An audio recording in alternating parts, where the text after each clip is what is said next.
हैं औज़ुबिल्लाहि मिनश्शैतानिर्रजीम बिस्मिल्लाहिर्रहमानिर्रहीम शुरू अल्लाह के नाम से जो बड़ा मेहरबान और निहायत रहम वाला है। चैप्टर नंबर 8 का मेरे बेटा हमने आगाज़ किया है और ज़रा थोड़ा-सा आप लोग ये बात समझने की कोशिश कीजिएगा कि इस मर्तबा आप कुछ ऐसी चीज़ें डिस्कस करेंगे कर रहे हैं, पढ़ रहे हैं, जो बेसिकली आपने ज़रा आज से पहले कम पढ़ी है। लिहाज़ा थोड़ा-सा ये आपको प्रॉब्लम लगेगा, डिफ़िकल्ट लगेगा। हमारी तो बड़ी ख़्वाहिश थी कि फ़िज़िकल क्लास के अंदर पढ़ाते, ताकि फिर सामने-सामने आपकी शक्लें देखकर फ़ैसला भी कर लेते कि कितना पल्ले पड़ रहा है और कितना पढ़ ले नहीं पढ़ रहा है। बहरहाल चूँकि अब ऑप्शन ऐसा आ गया है कि मजबूरी हमारी है, जैसे ही मौका लगेगा इंशाअल्लाह ताला हम दोबारा फिज़िकल क्लास के ऊपर चले जाएँगे, वो तो आप टेंशन ना लें। ठीक है जनाब? टॉपिक हम पढ़ रहे हैं सिंपल हार्मोनिक मोशन का हमारा मेरे बेटा टॉपिक है। ये काफ़ी इम्पोर्टेंट है, एग्ज़ाम में इसका सवाल लाज़मी आता है और चूँकि आप पहली मर्तबा पढ़ रहे हैं, इस तरह की चीज़ें आपने पहले पढ़ी नहीं हैं, थोड़ा-सा अजीब-सा फ़ील होगा, मगर जब हम टॉपिक को थोड़ा स्लो डाउन करेंगे, आहिस्ता-आहिस्ता रख के पढ़ाएँगे, चीज़ों को बार-बार जब आपको बताएँगे तो सुन-सुन के हो सकता है आपके कान पक जाएँ या बहरहाल आपको बेहतर तौर पे बात समझ में आ जाएगी। तो थोड़ा-सा चीज़ों को फ़ोकस करने की कोशिश कीजिएगा, तवज्जो से देखने की कोशिश कीजिएगा। टॉपिक हमने आपको पढ़ाया था लास्ट क्लास में सिंपल हार्मोनिक मोशन, इसकी डेफिनेशन आपको याद होनी चाहिए कि सिंपल हार्मोनिक मोशन एक ख़ास किस्म की पीरियोडिक मोशन होती है। क्या होती है? ख़ास किस्म की पीरियोडिक मोशन होती है। पीरियोडिक मोशन ऐसी मोशन को कहा जाता है जो इक्वल इंटरवल पर अपने आप को रिपीट करती है। एक ऐसी मोशन जो इक्वल इंटरवल पे रिपीट करती है, उसको पीरियोडिक मोशन कहा जाता है, जिसमें बॉडी का एक्सेलरेशन डिस्प्लेसमेंट के डायरेक्टली प्रोपोर्शनल होता है और इसकी डायरेक्शन टुवर्ड्स मीन पोजीशन होती है। ये क्या, क्यों, कैसे वाला काम ना करना बेटा इसके अंदर। बड़ी आपसे रिक्वेस्ट ये है कि इस टॉपिक के दौरान में ये क्या, क्यों वाला मामला नहीं है, ये आप इन्फॉर्मेटिव है। इन्फॉर्मेटिव के मतलब आपको बताया जा रहा है, आपने बर्दाश्त करना है, आपको याद करना है। जिस तरीके से आपसे पूछता हूँ कि भाई आपका नाम क्या है, तो आप बता देते हो कि मेरा नाम अलीना है, कि मेरा नाम अक्सा है, कि मेरा नाम तहरीम है, कि मेरा नाम फबशर है। या आप नाम बता रहे हो, हम इसकी तहकीक में नहीं पढ़ते कि ये नाम क्यों रखा गया। ना पूछा जाता है, ना आपको बताने की ज़रूरत है, बताना भी नहीं चाहिए। इसी तरीके से कुछ चीज़ें यहाँ पर जो आपको बताई जा रही हैं, ये इन्फॉर्मेटिव है, जो आपने याद करनी है, पता करनी है। ठीक है मेरे बेटा? इस मामले में नेगेटिव साइन ये शो करता है कि एक्सेलरेशन और डिस्प्लेसमेंट अपोजिट डायरेक्शन में होते हैं। अगर डिस्प्लेसमेंट आगे है तो एक्सेलरेशन पीछे होगा, डिस्प्लेसमेंट पीछे है तो एक्सेलरेशन आगे की जानिब होगा। फिर इसकी कंडीशन हमने बताई थी, कैरेक्टरिस्टिक हमने बताई थी। कंडीशन आ जाए या कैरेक्टरिस्टिक आ जाए, ये सब बातें आपको याद होनी चाहिए। ये सब कह रहा हूँ इंपॉर्टेंट है, ये सब बातें आपको याद होनी चाहिए। पहली बात कि सिस्टम में इलास्टिक रिस्टोरिंग फोर्स होनी चाहिए, जिसकी वजह से अपनी बॉडी के अंदर जो मोशन पैदा होती है, उस मोशन को पैदा करने वाली जो फोर्स होती है, वो बेसिकली आपकी इलास्टिक रिस्टोरिंग फोर्स होती है। सिस्टम में इनर्शिया होना चाहिए, जो कंटिन्यूअसली मूव करेगा, रुकेगा नहीं। वो इनर्शिया की वजह से नहीं रुकता है, कंटिन्यूअसली मूव करता रहता है। मोशन पीरियोडिक होनी चाहिए, एक्सेलरेशन डिस्प्लेसमेंट के प्रोपोर्शनल होना चाहिए and there should be no friction of any kind. किसी किस्म का कोई फ्रिक्शन नहीं होना चाहिए, किसी किस्म का कोई फ्रिक्शन जनाब नहीं होना चाहिए। There should be no friction of any kind, किसी किस्म का कोई फ्रिक्शन, एयर की फ्रिक्शन हो या किसी भी किस्म की फ्रिक्शन नहीं होनी चाहिए। स्कूल के अंदर प्रैक्टिकल आपने किया होगा, फर्स्ट टाइम तो अभी कॉलेज गए नहीं, प्रैक्टिकल करते आप, तो पेंडुलम के प्रैक्टिकल आपने देखा होगा, पंखा बंद करके करते हैं ताकि फ्रिक्शन ना हो। एग्जाम्पल की मिसाल देख लेते हैं, तो आप motion of body attach to spring होती है, वो भी सिंपल हार्मोनिक मोशन होती है।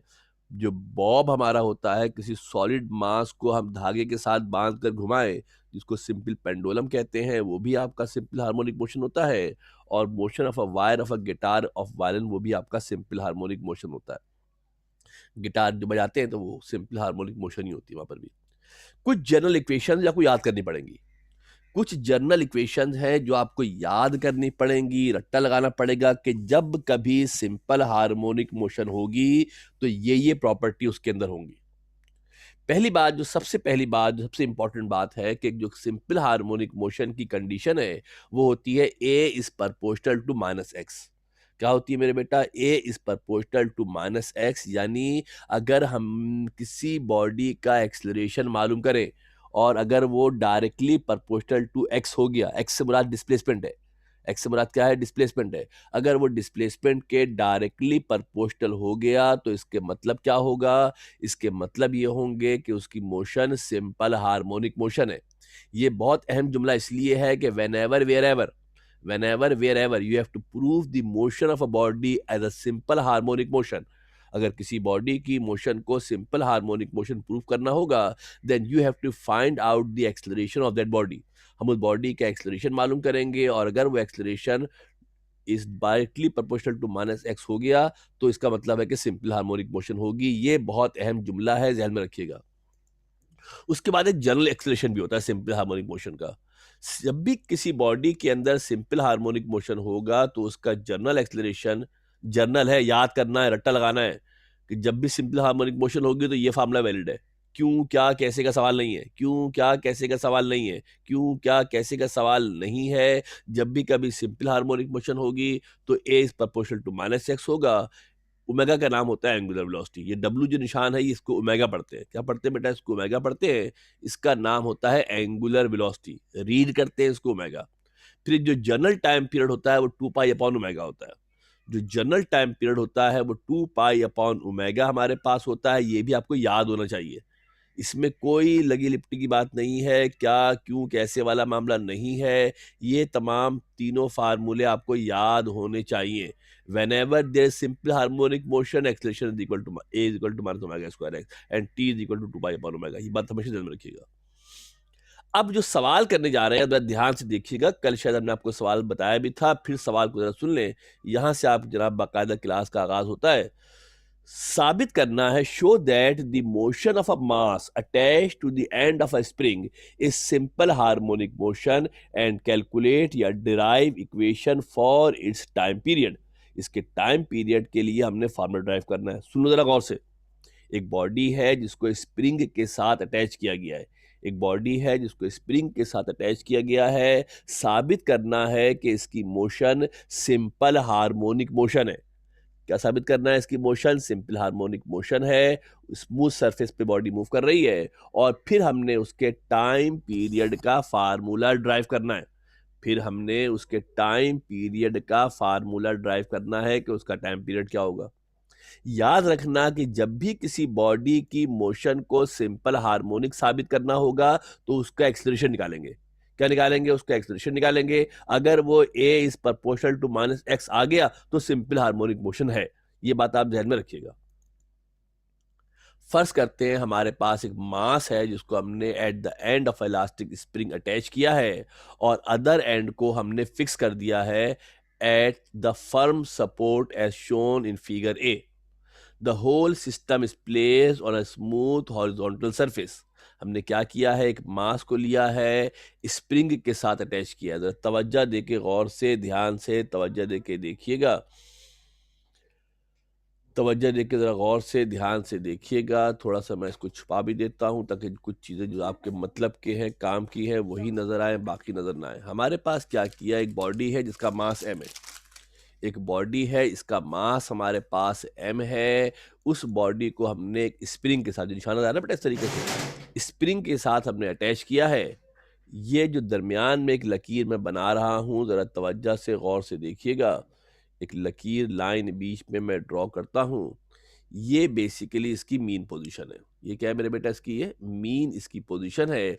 और इस बॉडी को हमने क्या किया? डिस्प्लेस किया। इस बॉडी को हमने क्या किया है? इस बॉडी को हमने डिस्प्लेस किया है, आगे की तरफ ले गए। कहाँ ले गए बॉडी को बेटा? हम बॉडी को हम ले गए हैं आगे की तरफ। हम बॉडी को ले गए हैं, और जब बॉडी को हम आगे की तरफ लेकर चले गए हैं तो बॉडी के अंदर क्या पैदा हो गया? डिस्प्लेसमेंट पैदा हो गया। और डिस्प्लेसमेंट को क्या बोलोगे शहजादे? डिस्प्लेसमेंट को बोलते हैं एक्स। एक्स क्या कहते हैं? इसको एक्स कहते हैं। ये एक्स आगे की जानिब है। डिस्प्लेसमेंट कहाँ है बेटा? राइट की तरफ है। कहाँ है डिस्प्लेसमेंट मेरे बेटा? राइट की तरफ है। जब ये डिस्प्लेसमेंट राइट की तरफ होगा, जब इसको मैं छोड़ूंगा यहाँ से, जब इसको यहाँ से लीव किया जाएगा, छोड़ा जाएगा, तो क्या होगा बेटा? ये जो बॉडी है दोबारा वापस मुड़ेगी। कहाँ मुड़ेगी मेरे बेटा? ये बॉडी मूव करेगी। कहाँ मूव करेगी? Towards mean position body move करने की कोशिश करेगी। ये बॉडी क्या चाहेगी? ये बॉडी चाहेगी कि ये बॉडी मीन पोजीशन की जानिब मूव करे। जब इसको छोड़ूंगा तो ये बॉडी क्या चाहेगी? जो यहाँ बॉडी मौजूद थी, ये बॉडी चाहेगी कि दोबारा कहाँ मूव करे?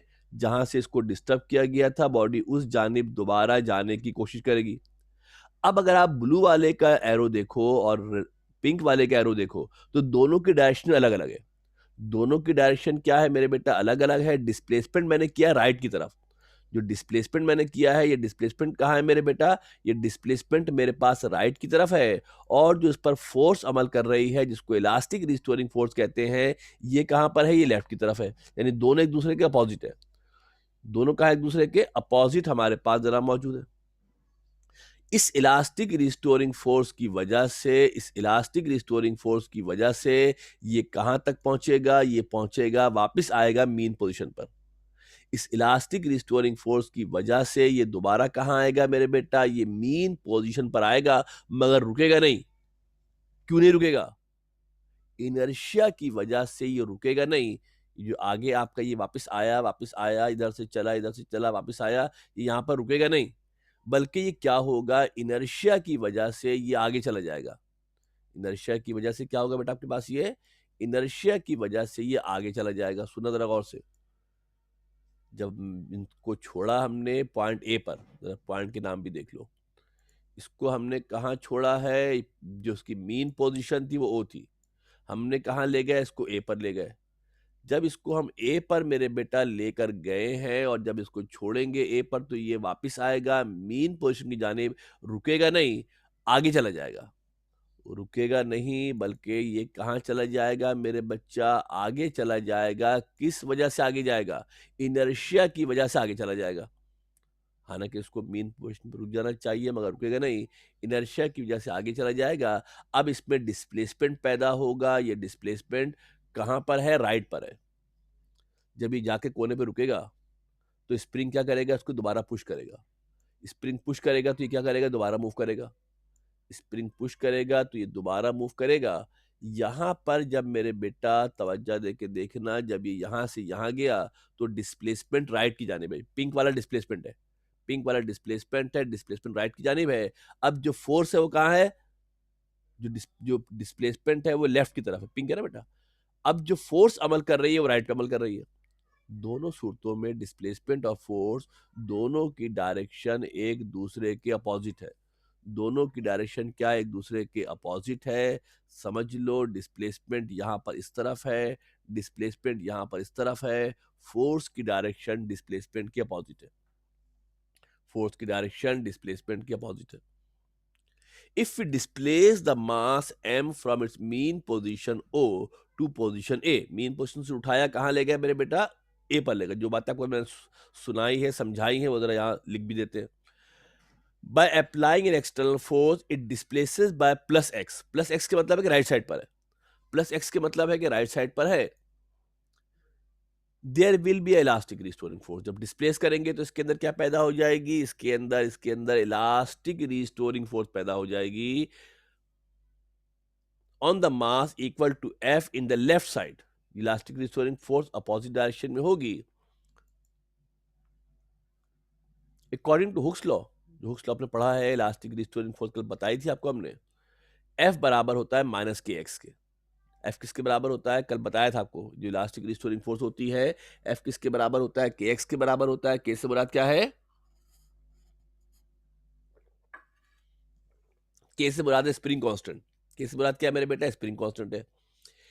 इलास्टिक रिस्टोरिंग फोर्स जो एफ होती है वो डिस्प्लेसमेंट के डायरेक्टली प्रोपोर्शनल होती है। बताया था ना कल, हमने डायरेक्ट लिख दिया। एफ इक्वल टू क्या होगा, माइनस के एक्स होगा। माइनस साइन क्यों है, कल भी किसी ने सवाल किया था। फिर बता दूं कि यहाँ अगर आप इन दोनों एरोस को गौर से देख ले, तो आपको अंदाजा है कि दोनों एरो अपोजिट डायरेक्शन में, एक्स का एरो और फोर्स का एरो, एक्स की डायरेक्शन और फोर्स की डायरेक्शन, ये दोनों अपोजिट डायरेक्शन में है। जब अपोजिट डायरेक्शन में है तो इसका मतलब है कि इसको नेगेटिव साइन से रिप्रेजेंट किया जाएगा। क्या करेंगे, इसको नेगेटिव साइन से रिप्रेजेंट करेंगे। F equal to minus k x हो गया, जबकि के से मुराद है स्प्रिंग कांस्टेंट। के से मुराद क्या है मेरे बेटा, स्प्रिंग कांस्टेंट है। नेगेटिव साइन ये बता रहा है कि जो इलास्टिक रिस्टोरिंग फोर्स है is opposite to the displacement. Negative sign ये बता रहा है कि इलास्टिक रिस्टोरिंग फोर्स की जो डायरेक्शन है वो अपोजिट है। इलास्टिक रिस्टोरिंग फोर्स की डायरेक्शन क्या है, अपोजिट है। जैसे कि आपने डायग्राम से भी नजर आ रहा है, डायग्राम के अंदर भी आपको काफी डिटेल से, तफसील से बता दिया है। If we release the mass m at point a, it move forward to o। जब छोड़ देंगे यहां से क्या मूव करेगा बेटा, ये o की तरफ मूव करेगा। At point A it will not stop, point A पे रुकेगा नहीं, पॉइंट ए पर ये रुकेगा नहीं, but it moves forward towards point B, ये पॉइंट बी की जाने मूव कर जाएगा। क्या करेगा? पॉइंट बी की जाने मूव करेगा। किस वजह से मूव करेगा? इनर्शिया की वजह से मूव करेगा। किस वजह से मूव करेगा? इनर्शिया की वजह से मूव करेगा। इनर्शिया वो प्रॉपर्टी होती है जो बॉडी की मोशन को बरकरार रखती है। इनर्शिया की वजह से मूव करेगा और कुछ डिस्प्लेसमेंट माइनस एक्स कवर कर लेगा।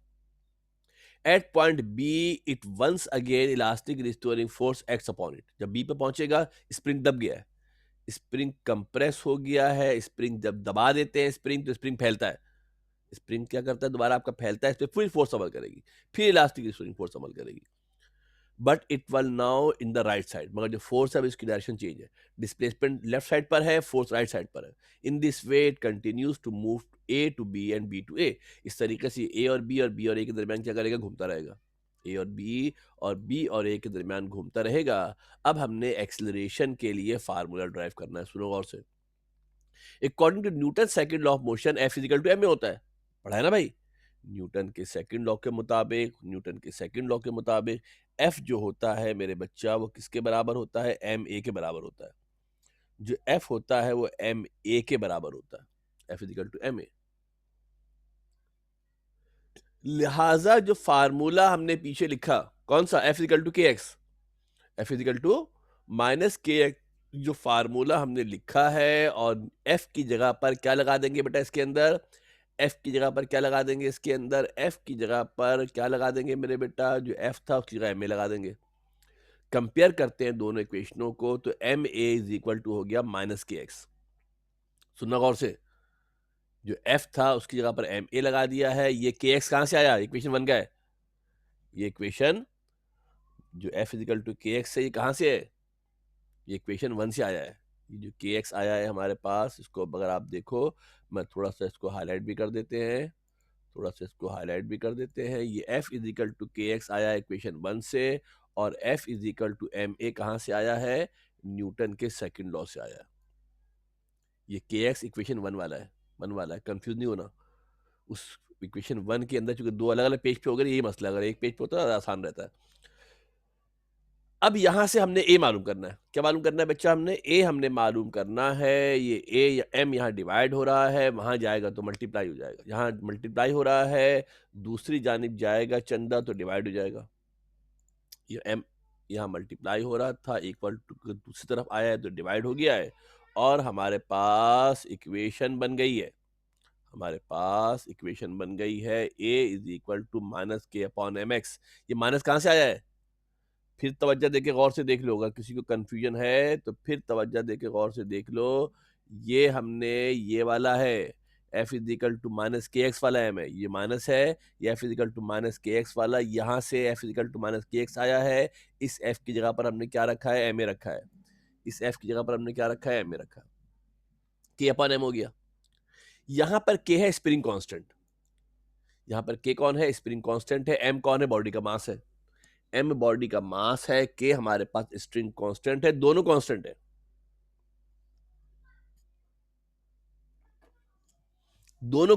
के भी कांस्टेंट, एम भी कांस्टेंट।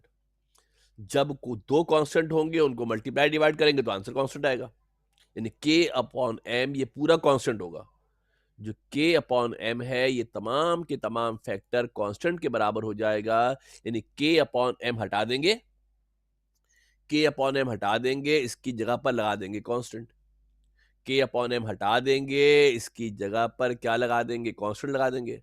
और आप ये बात जानते हो कि जब कांस्टेंट को हटाते हैं तो परपोर्शनलिटी का निशान आता है।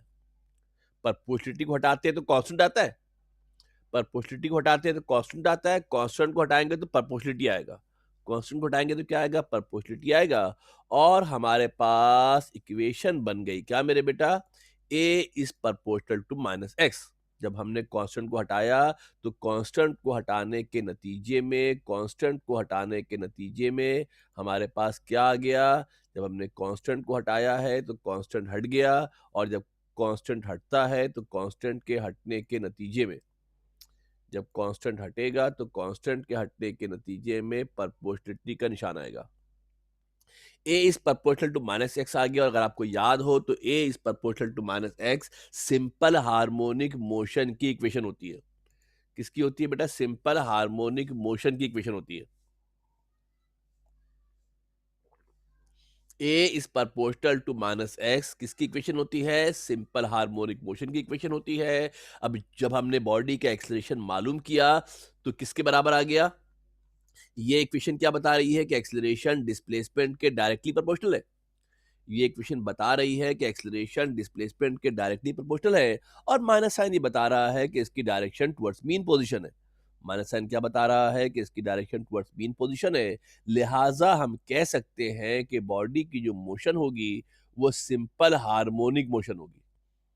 बॉडी की जो मोशन हमारे पास होगी, जो बॉडी की मोशन होगी वो सिंपल हार्मोनिक मोशन होगी। ये इक्वेशन सिंपल हार्मोनिक मोशन की इक्वेशन है, लिहाजा हम कह सकते हैं कि बॉडी की जो मोशन होगी वो सिंपल हार्मोनिक मोशन हमारे पास होगी। जी।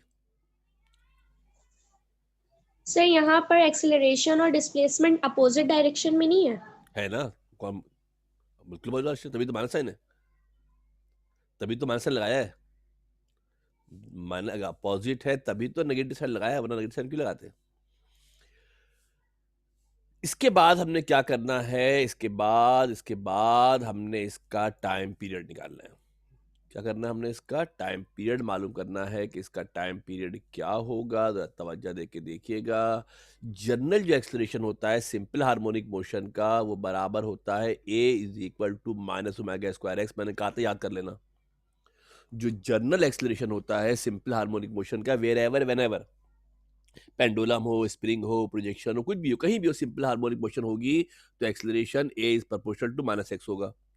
और जब हमने स्प्रिंग की बात की तो ए किसके बराबर आया? Minus k upon m x के बराबर आया। जब हमने स्प्रिंग की बात की है मेरे बेटा, तो स्प्रिंग में एक्सलेशन किसके बराबर आया? स्प्रिंग का जो एक्सलरेशन हमारे पास आया है, यहाँ तवज्जो दे के गौर से देख लो। स्प्रिंग का जो एक्सलरेशन था किसके बराबर है? A is equal to minus k upon m x के बराबर है। किसके बराबर है? के अपॉन एम एक्स के जनाब बराबर है। अगर इन दोनों इक्वेशनों को कंपेयर किया जाए,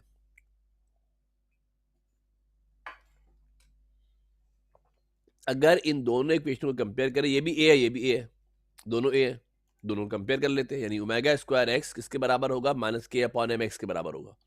omega square x minus k upon m x के बराबर हो जाएगा। माइनस दोनों तरफ है, माइनस से माइनस कैंसिल हो जाएगा। एक्स दोनों तरफ है, एक्स से एक्स भी कैंसिल हो जाएगा। एक्स दोनों तरफ है, एक्स से एक्स भी कैंसिल हो जाएगा। क्या बच गया? ओमेगा स्क्वायर इक्वल टू के अपॉन एम। ओमेगा स्क्वायर किसके बराबर हो गया? के अपॉन एम के बराबर हो गया। ये ओमेगा स्क्वायर है, अगर इसका रूट ले लें, अगर इसका रूट ले लिया जाए, टेकिंग स्क्वायर रूट, तो ओमेगा बराबर हो जाएगा अंडर द रूट के अपॉन एम के। क्या किया यहाँ पर हमने? यहाँ पर हमने स्क्वायर रूट लिया है। क्या लिया यहाँ पे बेटा? हमने स्क्वायर रूट लिया है ताकि ओमेगा खत्म हो जाए। ये हमने यहाँ से वैल्यू मालूम कर ली। किसकी मेरे बच्चा? यहाँ से हमने वैल्यू फाइंड आउट कर ली है ओमेगा की। यहाँ से हमने ओमेगा की जनाब वैल्यू फाइंड आउट कर ली है। दो इक्वेशन थी, इन दोनों इक्वेशनों को हमने कंपेयर किया। मालूम करना है टाइम पीरियड। क्या मालूम करना है मेरे बच्चा? टाइम पीरियड मालूम करना है। जो जनरल टाइम पीरियड होता है, जो जनरल टाइम पीरियड होता है, उसका फार्मूला होता है 2 पाई अपॉन ओमेगा। क्या फार्मूला होता है? जो जनरल टाइम पीरियड होता है उसका फार्मूला 2 पाई अपॉन ओमेगा होता है। यहाँ ओमेगा की जगह ओमेगा की वैल्यू पुट कर देते हैं। जो ओमेगा लिखा था ना मेरे बच्चा, इस ओमेगा की जगह पर क्या आ जाएगा? ये ओमेगा खत्म हो जाएगा। ओमेगा की जगह पर क्या आ जाएगा? अंडर द रूट के अपॉन एम आ जाएगा। ओमेगा की जगह पर क्या आ जाएगा? अंडर द रूट के अपॉन एम आ जाएगा। वैल्यू पुट कर देते हैं। 2 पाई अंडर द रूट के अपॉन एम हो जाएगा। 2 पाई अंडर द रूट के अपॉन एम हो जाएगा। ये डिवाइड में है, जब इसको मल्टीप्लाई में लाएंगे तो ये पलट जाएगा। ये डिवाइड में है, सुना गौर से ध्यान से। ये मेरे बच्चा डिवाइड की शक्ल में था, जब इसको डिवाइड से मल्टीप्लाई में लाते हैं, डिवाइड में है, मल्टीप्लाई में लाएंगे तो के अपॉन एम था, एम अपॉन के हो जाएगा। जो के अपॉन एम था वो क्या होगा? एम अपॉन के जनाब बराबर हो जाएगा। इसमें 2 कांस्टेंट है, पाई कांस्टेंट है, के कांस्टेंट है, तो कह सकते हैं T is directly proportional to mass. जो टाइम पीरियड होगा वो मास के डायरेक्टली प्रोपोर्शनल होगा। यानी अगर बॉडी का मास ज्यादा होगा, अगर बॉडी का मास हमारे पास ज्यादा होगा, सुन लो गौर से। तो एक्सेलरेशन तो टाइम पीरियड ज़्यादा होगा, मास कम होगा तो टाइम पीरियड कम होगा। मास ज़्यादा होगा तो टाइम पीरियड ज़्यादा होगा, मास कम होगा तो टाइम पीरियड कम होगा। ये एक सवाल है जो आपको अगर कॉपी में लिखोगे मेरे बेटा, ये 2 ढाई पेज पे आएगा आराम से सुकून से हंसते खेलते। इसी तरीके से स्प्रिंग है, इसी तरीके से सिंपल पेंडुलम है, इसी तरीके से आपका सिंपल पेंडुलम है। तो ये हमने प्रूफ कर दिया कि तो सिंपल हार्मोनिक मोशन है, फिर हमने टाइम पीरियड भी निकाल लिया। इसके बाद हमने क्या करना है मेरे बेटा, चूंकि फार्मूले आ गए, और जब फार्मूले आते हैं तो आप जानते हैं न्यूमेरिकल होते हैं। जब फार्मूले आते हैं तो हमारे पास क्या होता है मेरे बेटा, जब फार्मूले आएंगे तो हमारे न्यूमेरिकल होंगे। कुछ ज़रा फार्मूलाज जो हमने जब तक दरियाफ्त हो गए हैं, ज़रा इन फार्मूलाज को देख लेते हैं, कौन कौन से फार्मूले हमारे सामने आ चुके हैं। ज़रा इन फार्मूलों को एक नज़र देख लेते हैं, और उसके बाद जनाब देखते हैं कि इन फार्मूलों की मदद से न्यूमेरिकल कैसे सॉल्व होंगे। एक्सेलरेशन का फार्मूला क्या आया, a equal to minus k upon m x, एक फार्मूला ये ड्राइव किया हमने। टाइम पीरियड का फार्मूला ड्राइव किया क्या, 2 pi under the root m upon k. Time period का फार्मूला क्या ड्राइव किया, 2 pi under the root m upon k formula derive किया। और फ्रीक्वेंसी पहले पढ़ा था हमने, 1/t होता है। फ्रीक्वेंसी किसके बराबर होता है, फ्रीक्वेंसी बराबर होती है 1/t के बराबर फ्रीक्वेंसी होती है। क्या होती है फ्रीक्वेंसी, 1/t के बराबर हमारे पास फ्रीक्वेंसी होती है। ये 3 फार्मूले हैं, इनके ऊपर कुछ न्यूमेरिकल्स है, करने की कोशिश करते हैं। आज ज़्यादा नहीं करेंगे, कन्फ्यूजन हो जाएगी। एक न्यूमेरिकल करेंगे और उसके बाद फिर नेक्स्ट क्लास में आएंगे तो फर्दर करेंगे न्यूमेरिकल। पहला न्यूमेरिकल जरा देखिएगा, काफ़ी ज़रा फटा पुराना न्यूमेरिकल है। 1998 में न्यूमेरिकल आया था, body of mass 0.5 kilogram is attached to a spring, is displaced from its equilibrium position and released. एक बॉडी था जिसका मास 0.5 किलोग्राम था, स्प्रिंग से अटैच किया है, फिर डिस्प्लेस किया है। If the spring constant is 5 newton per metre, if the spring constant is 5 Newton per meter, find the time period, the frequency। Time period मालूम करना है, फ्रीक्वेंसी मालूम करनी है। टाइम पीरियड मालूम करना है, फ्रीक्वेंसी मालूम करनी है। डेटा बनाते हैं, बड़ी आसान सा डेटा है। गिवन की बात करते हैं। सबसे पहले क्या गिवन है, स्प्रिंग कांस्टेंट गिवन है के। स्प्रिंग कांस्टेंट को के कहते हैं। कितनी वैल्यू गिवन है, स्प्रिंग कांस्टेंट है के है, कितनी वैल्यू है, वैल्यू है 50 न्यूटन पर मीटर। कितनी वैल्यू है, 50 न्यूटन पर मीटर वैल्यू है। फिक्स वैल्यू होती है, आमतौर पर गिवन ही होती है। और बॉडी का मास गिवन है, कितना मास है, कितना मास है, 0.5 किलोग्राम इसका मास है। रिक्वायर्ड क्या है, टाइम पीरियड निकालना है। क्या निकालना है, टाइम पीरियड निकालना है, फ्रीक्वेंसी मालूम करनी है। एक बात अच्छी तरीके से समझ लो, न्यूमेरिकल ना कोई मुश्किल होता है ना कोई आसान होता है। जो वक्त पे न्यूमेरिकल याद आ गया वो आसान, जो वक्त पे याद ना आया वो मुश्किल। बहुत छोटे छोटे आसान आसान फार्मूले होते हैं, वक्त पे याद नहीं आते, मसला बढ़ जाता है। अभी आपका टेस्ट होता है, एक चैप्टर का टेस्ट होता है तो आप लोगों को रोना मच जाता है कि सर दो इतने बड़े चैप्टर का टेस्ट देंगे एक साथ। मगर एग्जाम में आपको 10 चैप्टर का एक साथ देना है, और उस वक्त वो तमाम फार्मूले एन वक्त पे उन 3 घंटों में याद आ जाए, ये एक ज़रा मुश्किल वाला मरहला है। इसलिए मेरे बेटा बहुत प्रैक्टिस करनी है, बहुत प्रैक्टिस करनी है कि सारे फार्मूले आपको याद हो। हम तो फीस का बोल देते हैं, हमें पता होना चाहिए कि केमिस्ट्री भी होती है, बायोलॉजी भी होती है, मैथ्स भी होती है। 10 तरह की आप लोगों पे मुसीबतें हैं, मगर बहरहाल करना तो पड़ेगा। टाइम पीरियड मालूम करना है, फ्रीक्वेंसी मालूम करनी है। टाइम पीरियड का फार्मूला क्या होता है, टाइम पीरियड का फार्मूला होता है 2 pi under the root m upon k. Time period का फार्मूला क्या है मेरे बेटा, 2 pi under the root m upon k. हमारे पास फार्मूला है, कुछ भी नहीं करना, सिर्फ फार्मूले के अंदर वैल्यू पुट करनी है, कुछ भी नहीं। और फ्रीक्वेंसी कितनी होती है, 1/t होती है। कैलकुलेशन देख लेते हैं, फार्मूला क्या है, T is equal to 2 pi under the root m upon k. ऐसी है ना बेटा, T is equal to 2 pi under the root m upon k हमारे पास जनाब जो है वो फार्मूला है।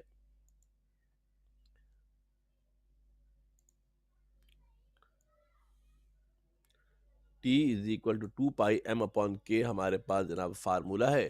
वैल्यू पुट कर देते हैं, T is equal to 2 pi under 0.5 divided by 50। ये मैंने कैलकुलेटर मेरे पास था नहीं, मैंने सॉल्व किया नहीं है, मेरे पास कैलकुलेटर शॉर्ट था। ज़रा मुझे हेल्प आउट करेंगे, किसी के पास कैलकुलेटर सामने पड़ा हुआ है, ज़रा इसको सॉल्व करके बताएं क्या आंसर आएगा। या आप कैलकुलेटर से डायरेक्ट सॉल्व कर सकते हैं, you can do it directly in calculator, अगर आपकी प्रैक्टिस है तो। अगर प्रैक्टिस नहीं है मेरे बेटा तो पहले 0.5 को 50 से डिवाइड करना, फिर जो आंसर है उसका रूट निकालना, जो आंसर है उसका रूट निकालना, और फिर इसको 2 पाई से मल्टीप्लाई कर देना। कोई जल्दी से मुझे सॉल्व करके बता दे क्या आंसर आएगा। कैलकुलेटर था नहीं मेरे पास तो इसलिए मैंने जो है वो सॉल्व किया नहीं है। किसी के पास कैलकुलेटर अगर है, जल्दी से कैलकुलेटर संभालो और मुझे बताओ क्या आंसर आ रहा है।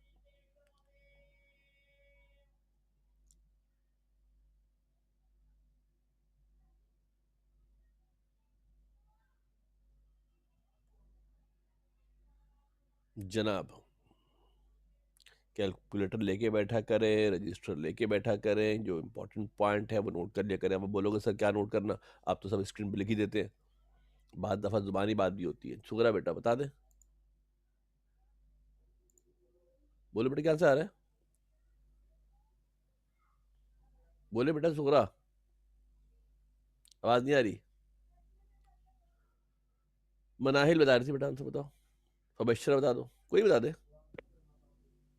0.2628 628 0.628 शायद हमारे पास आंसर आ रहा है, तो टाइम पीरियड आ गया 0.628 सेकंड हमारे पास आंसर आ गया। ऐसी है मेरे बेटा, ये मैंने जुबानी किया था तफाकन, मैंने कोई मुझे डाउट था इसलिए मैंने पूछ लिया आप लोगों से। अब मालूम करनी फ्रीक्वेंसी। अब मेरे बेटा फ्रीक्वेंसी मालूम करनी, ये तो वाकई नहीं किया मैंने। एफ को डिवाइड करना है 1/t से, 1/6.28 से डिवाइड कर दें, बता दें बेटा कितना आंसर आ रहा है। शाबाश।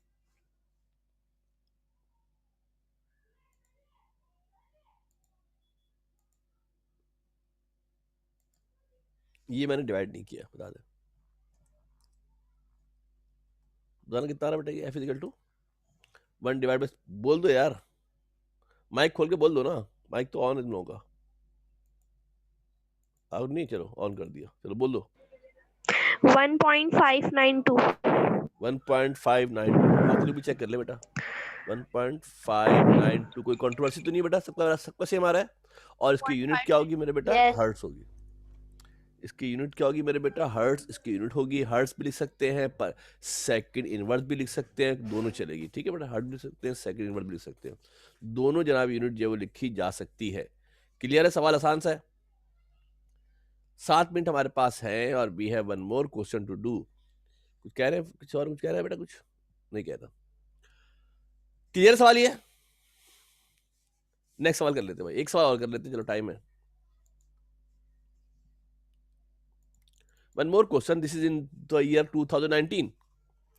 2019 का सवाल आ गया सामने भाई। लो भाई, लास्ट ईयर जो सवाल हुआ था, लास्ट पेपर 2019 का ही हुआ है ना, उसके बाद तो पेपर क्या हुआ है जनाब। A mass at the end of a spring oscillate with a period of 0.4 second. जरा ध्यान से देखो ना, बड़ा मजे का सवाल है, 2019 का सवाल है, 20 साल का फर्क आ गया। 2020 में पेपर नहीं हुआ है तो 5 ईयर में कभी 2020 का सवाल नहीं मिलेगा आपको। टाइम पीरियड गिवन है 0.4 सेकंड, टाइम पीरियड गिवन है। फाइंड द एक्सेलरेशन, क्या मालूम करना है, एक्सेलरेशन मालूम करना है। When the displacement is 6 centimetre, displacement कितना है, 6 सेंटीमीटर बेटा। अगर डिस्प्लेसमेंट हो तो उस वक्त उसका जो एक्सेलरेशन है वो कितना होगा, उस वक्त उसका एक्सेलरेशन कितना होगा, ये हमने फाइंड आउट करना है, मालूम करना है। पीरियड हमें गिवन है 0.4 सेकंड। क्या गिवन है, टाइम पीरियड गिवन है। पीरियड का मतलब होता है time period. Time period given है, t बराबर है 0.4 सेकंड। कितना है बेटा, 0.4 सेकंड हमारे पास टाइम पीरियड है। डिस्प्लेसमेंट गिवन है x 6 centimetre. Numerical S I unit में सॉल्व होगा, न्यूमेरिकल एस आई यूनिट में सॉल्व होगा। जब न्यूमेरिकल एस आई यूनिट में सॉल्व होगा तो सेंटीमीटर नहीं चलेगा, मीटर में करेंगे। सेंटीमीटर नहीं चलेगा, मीटर में करेंगे। सेंटीमीटर को मीटर में करने के लिए क्या करोगे मेरे बच्चा, सेंटीमीटर को मीटर में करने के लिए क्या करेंगे, 100 से डिवाइड करेंगे, 0.06 मीटर आ गया है। रिक्वायर्ड हमारे पास है एक्सेलरेशन। रिक्वायर्ड हमारे पास क्या है मेरे बेटा, एक्सेलरेशन मालूम करना है। बोलोगे सर ने बोला एक्सेलरेशन है, सामने स्क्रीन पे टी लिखा हुआ गया है, तो क्या करें बेटा, इतने सारे टाइपिंग के अंदर मसले मसाइल पड़ जाते हैं। एक्सेलरेशन ए मालूम करना है, एक्सेलरेशन ए हमने फाइंड आउट करना है, एक्सेलरेशन ए मालूम करना है। क्या मालूम करना है बेटा हमको, एक्सेलरेशन ए हमने फाइंड आउट करना है, एक्सेलरेशन ए हमने मालूम करना है। तवज्जो देके गौर से देखिएगा, वर्किंग फार्मूले की बात करते हैं। टाइम पीरियड गिवन था, टाइम पीरियड का फार्मूला होता है क्या मेरे बेटा, 2π/√m/k, और एक्सेलरेशन का फार्मूला होता है k/mx। सुनना जरा गौर से, तवज्जो देके ध्यान से। एक्सेलरेशन का फार्मूला होता है क्या, a =√k/m। एक्सेलरेशन मालूम करना है, डेटा पे नजर डालता हूं, ना तो k पता है ना तो m पता है। x तो पता है, ना तो k पता है ना तो m पता है, ये तो मसला पैदा हो गया भाई। ना k पता है ना m पता है, एक्सेलरेशन निकालना। अब क्या करें भाई, तो क्या करेंगे पहले मेरे बेटा, जो टाइम पीरियड गिवन है, इस टाइम पीरियड के फार्मूले से क्या गिवन है बेटा? हमें जो टाइम पीरियड गिवन है, पहले इस टाइम पीरियड के फार्मूले की मदद से, टाइम पीरियड के फार्मूले की मदद से पहले हम क्या करेंगे मेरे बेटा?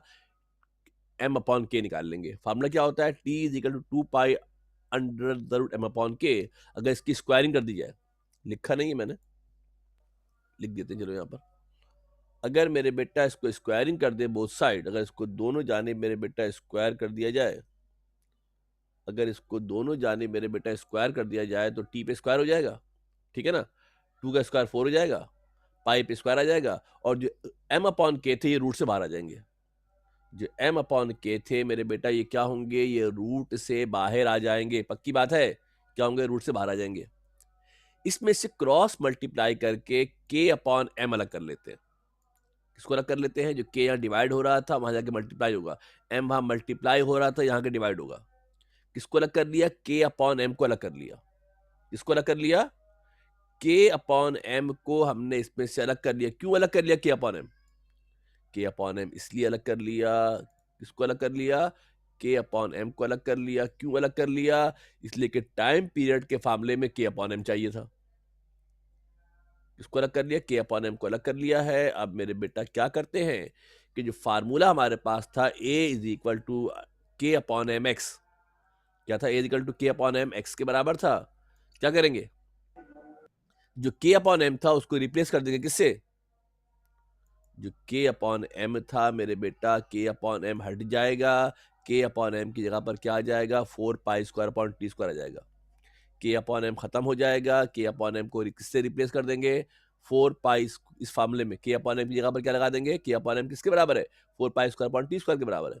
अब 4 और पाई तो कांस्टेंट होते हैं, 4 और पाई क्या है? कांस्टेंट है। टी क्या है? टाइम पीरियड है, जिसकी वैल्यू आपको गिवन है।